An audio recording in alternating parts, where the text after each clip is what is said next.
Before we get started, I want to come out and directly tell you that this video was 100% inspired by a video made on another channel called A Homestead Journey. And I want to make my own version of this video, even though it will be sort of based on the same principles that were discussed in her video. And I'll have the original video linked down below in case anybody wants to check it out. But I feel like pretty much everybody can relate to a video title and topic like this, because that's exactly what's happening. You know, the collapse of everyday life in America as we know it has begun.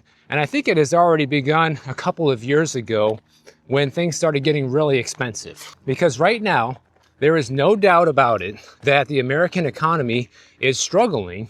And you don't have to look at charts or the government reports to know that. All you got to do is look at your wallet and your most recent bank statement and you'll know it. And I want to go over some real life examples of things that are happening to people out there that is making it impossible to live life in a normal way anymore. Because people aren't just worried about inflation anymore. They're worried about keeping the lights on. They're worried about paying the rent. They're worried about putting the food on the table. And if you saw my video from yesterday, now you got to be worried about keeping the water flowing through the taps in your house, because that's getting too expensive. So let's go over what are some of the big picture and high level problems that are causing all of this to begin with. Well, inflation is probably public enemy number one that continues to be a problem and has been going up according to the most recent inflation reports. Taxes, they also keep rising. Interest rates remain elevated, but they might be coming down soon, which we'll talk about in a second. The national debt keeps on climbing with probably no end in sight. And on top of all of that, wages are stagnating, and a lot of people fear that AI is about to undercut pay even more by automating millions of American jobs. So the message that all of this sends to the average working American is that unless you are already wealthy right now, then the system is completely rigged against you. And I would have to agree, guys. Like, getting wealthy from scratch today is easier than it's ever been, but also harder than it's ever been. And what I mean by that is there are more opportunities than ever that can make you wealthy, but the definition of wealthy also, and the bar of what wealthy actually is, has been raised so high that it almost seems unattainable. I've told this story a bunch of times on the channel, but when I was a kid, if you had $1 million, you were set. You could retire and sail off into the sunset and never have to work again. And for some people, that would still be the case even today in 2025.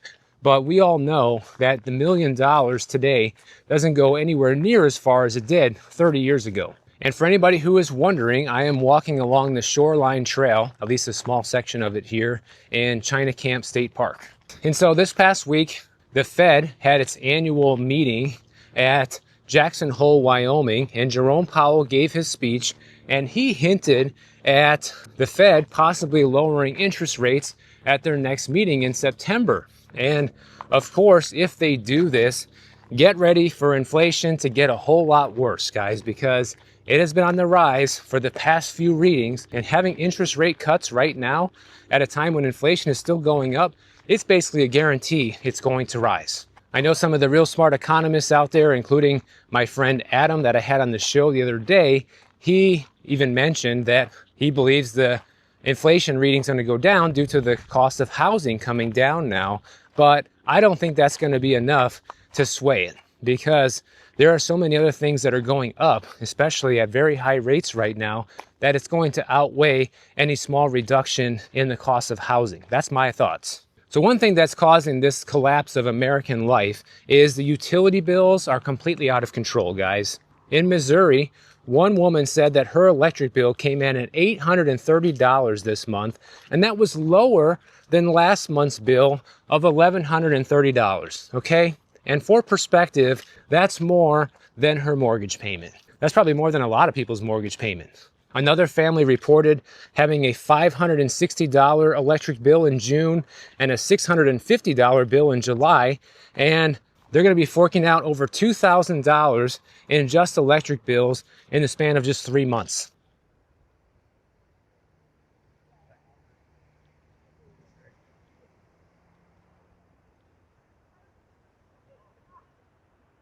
A lot of people have been calling their utility companies thinking that there must be some kind of mistake because my bill has never been this high before. And then they're saying, no, that's the right amount. You're being charged the right amount. This is correct. Just like what's happening with people with the water bills. Like, what? Since when did the electric bill become a mortgage payment or more than your car payment, guys? When did the water bill become so unaffordable that you might not be able to run the water in your house? And we're talking regular size houses here have $700 per month water bills, okay? We're not talking mansions. These are people with modest houses, and who can afford that? People who live in a modest house usually live in a modest house for a reason, because that's what they can afford. And getting a $700 utility bill of any kind is probably not feasible. I mean, it would already be expensive if all of your utility bills combined were $700 a month, let alone just one of them. And it's all kinds of bills, guys. It's electric, it's water, it's gas, the sewer, the trash pickup, recycling, you name it. And so naturally, a lot of people are starting to fall behind on these bills because they're getting too far out of control. Many people are only paying the absolute essentials like the water, the electric, and the gas, and falling behind on the rest. That's probably why you see delinquencies on all forms of debt right now skyrocketing. We got delinquencies on auto loans, on mortgages, on credit card payments, and student loans, all on the rise right now. So the bills that people are skipping are the medical bills. They're skipping the mortgage payment or the rent payment, or they're skipping the credit card payment, because those are things that you can skip right now and not have immediate consequences. You know, it takes months in some cases to get evicted. It takes sometimes over a year to get foreclosed on if you own a house. Medical bills, nothing's going to happen to you for a long time until that goes to collections, and maybe they start garnishing your wages a few years later down the road. Same thing with credit cards. In fact, a lot of people have been admitting lately that they've been skipping all kinds of bills lately, and surprisingly, the creditors have been quiet and haven't been hounding people too heavily right now, probably because they know that people don't have the ability to pay them. Take a look at this chart right here that shows you what's going on with the household bill situation. Only 55% of household bills are being paid on time, 30% are being paid late, and 15% just aren't getting paid altogether right now. So people are literally paying half of their bills on time, or half of them at all. In the original video that I referenced at the beginning of my video, there's a clip of a handyman talking about what's going on with his business right now. He says that he normally gets steady side jobs, and he hasn't had a single job in 14 days, which means 2 weeks of no work, and he has good reviews, lots of experience. And the reason for this, people are trying to do everything themselves right now rather than hire somebody for help, because it's not cheap to hire somebody. And if you got more time than money, well, then it makes more sense to put the effort in on your own. You have home inspection companies that are becoming desperate for work because, listen, no one's buying a house, right? The home sale numbers are as low as they've been in the past 30 to 40 years.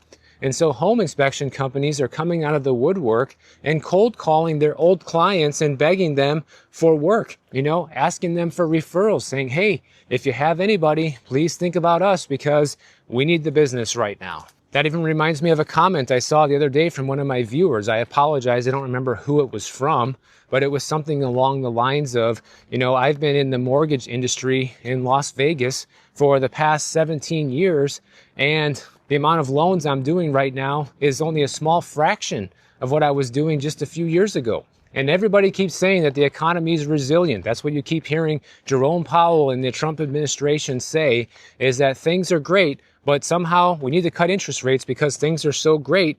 And also, if things were so great, then why do Americans believe that we've been in a recession for years now? Oh, that's right, because we actually have been. It's just that the official data isn't reflecting it. I don't agree with the mainstream narrative that it's not a recession until we're told that it is due to the data, guys. I am just not on board with that narrative, and I never will be. Because after all the research I've done on this channel, it has become apparent to me that the data doesn't really matter anymore. The only thing that really matters is what the average person is going through right now.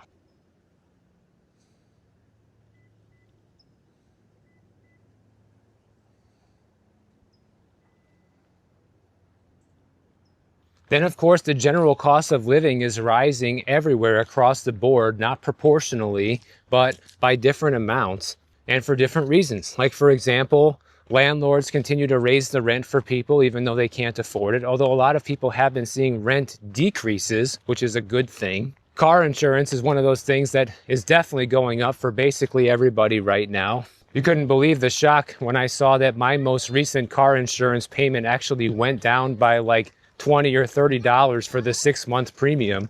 I know it's a small decrease, but I'll take anything at this point. Medical insurance is going to be the big one that's going to hit everybody this year, guys.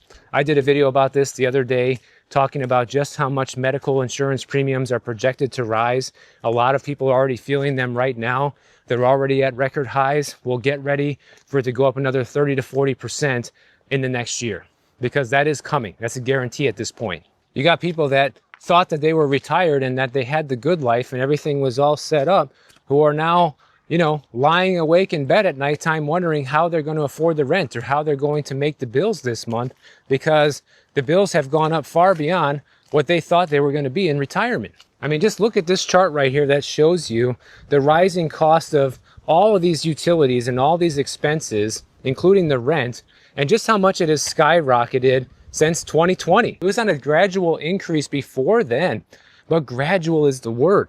There's no more gradual increase to this in case you can't see the right half of the chart. The increases are now exponential. And this has all led to a situation where people cannot save money anymore. Even when people try to do their best and they try to set aside a chunk of their income each month, not touch it, within just a couple of days of saving it, they find out, well, there's an unexpected expense that came up. Now I need to dip into that savings that I thought I was going to put away for the future. And it just makes you wonder, how is anybody saving money right now?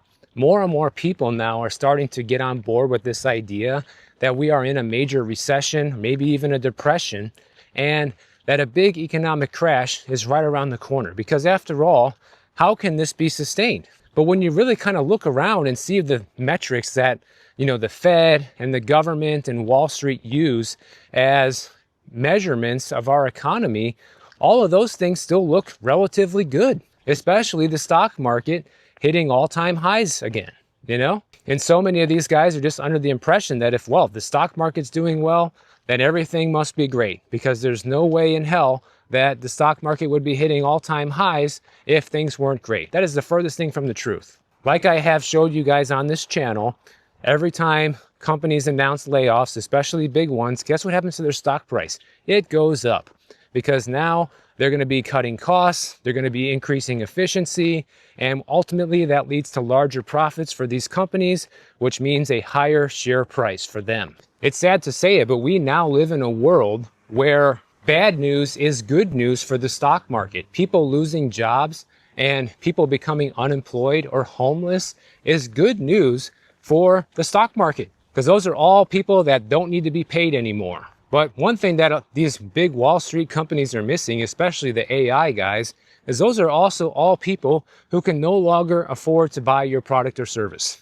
And eventually, if this happens to enough people, there's going to be nobody left to buy their products or services. And that's when the day of reckoning is going to come. But that could be a while, especially with how much people rely on debt to live their everyday lives these days. And that's another reason why there's been a major collapse in American life as we know it. Because 50 years ago, nobody needed to live off of debt in order to survive. Maybe you had a mortgage 50 years ago that was paid off in 10 or 15 years, and that's it. Now, people need to finance their Grubhub order. So it's normal for people to expect a crash right now because it seems like that's the only clear way things are headed.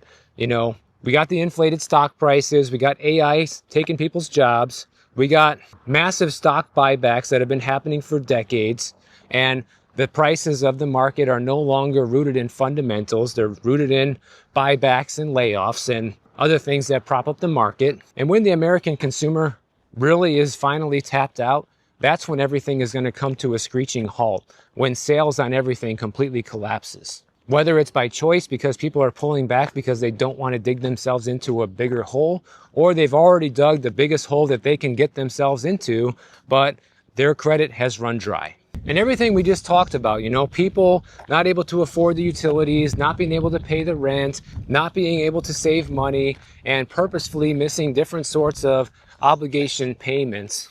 This is a collective warning sign from Americans telling you that the current way things are going is completely unsustainable. And that's pretty much the message I've been preaching on this channel for the last few years, really ever since the beginning of 2022, when inflation started becoming a real problem and the housing market started to show some real bubble behavior. That's when all this came on my radar. Personally, the way that I am handling this sort of thing is I'm not much of a prepper, but I am a saver. You know, I do save a lot of my money, and I also make sure to own real money, which is gold and silver, and I make sure to live well below my means, so that way, if something does happen, that I can still afford my life. And that's always the same kind of message I continue to promote here on the channel, because some people lose their way and they forget what they need to do in order to become successful financially.